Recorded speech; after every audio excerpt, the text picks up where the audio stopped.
नमस्कार दोस्तों।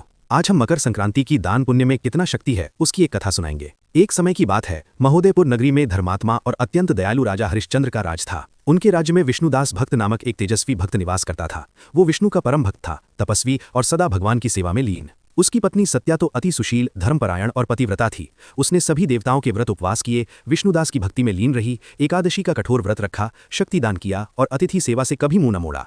वृद्धावस्था में जब सत्या ने देह त्यागी तो धर्म के प्रभाव से यमदूत उन्हें सम्मानपूर्वक धर्मराज के दरबार ले गए। वहां चित्रगुप्त जी ने खाता खोलकर उनके पूर्व जन्म के पाप पुण्य का लेखा जोखा पढ़ा।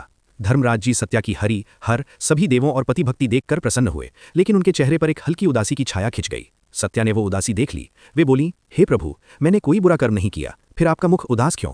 कृपा कर कारण बताइए। धर्मराज जी मुस्कुराए और बोले, हे देवी, तुमने व्रत दान से सभी देवों को प्रसन्न किया, किंतु मेरे नाम से एक पुण्य कार्य भी मैं किया, यही कारण है। सत्या हाथ जोड़कर विनती करने लगी, हे भगवान, मेरा अपराध क्षमा करें, मैं आपकी उपासना का विधान न जानती थी। अब कृपा कर बताइए, मनुष्य कैसे आपकी प्रीति पा सकता है? यदि मुझे आपके भक्ति मार्ग का ज्ञान हो और मैं मृत्युलोक लौट सकूं तो आपको संतुष्ट करूंगी।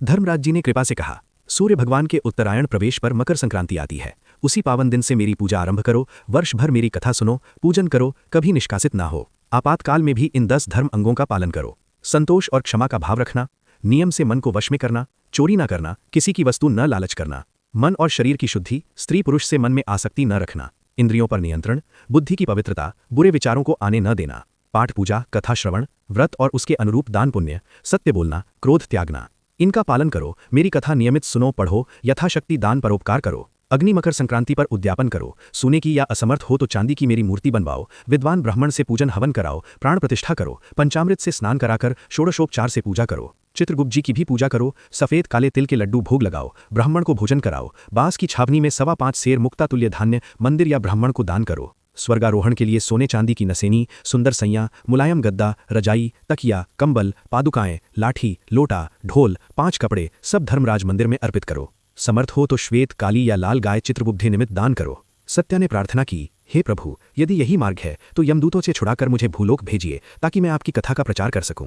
भगवान धर्मराज ने स्वीकृति दी। उसी क्षण सत्या के मृत शरीर में प्राण संचार हो गया। पुत्र चिल्लाए, हमारी माताजी जीवित हो गईं। सत्या ने पति पुत्रों को सारी कथा सुनाई। मकर संक्रांति से उन्होंने धर्मराज पूजा, कथा और दान पुण्य आरंभ किया।